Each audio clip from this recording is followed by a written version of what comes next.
হ্যাঁ আয় পড়ছে আবার চল চল চল আয় গুলি খা।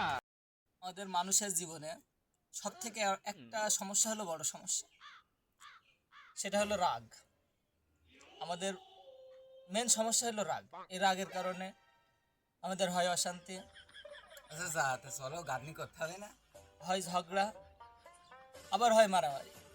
রাগ করা যাবে না। রাগ, অতিরিক্ত রাগ ধ্বংসের কারণ। আচ্ছা চলো গাঁথনি করি, দেরি হয়ে যাবেন, চলো।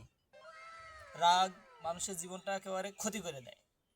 রাগ যে শালা রাগ করে তার কপাল পুড়ে যায়। আচ্ছা চলো গাঁথনি করতে হবে না? তো আমি যে কথা বলছিলাম, রা- রাগ করা যাবে না। রাগ আসলে মানুষের ক্ষতি করে। রাগ কোনোভাবেই যায় না মানুষের সাথে। আচ্ছা চলো গাঁথনি করি নাকি? আবার কমতে হাসলে রে হারে। হ্যাঁ আয় পড়ছে আবার চল চল চল আয় গুলি খা।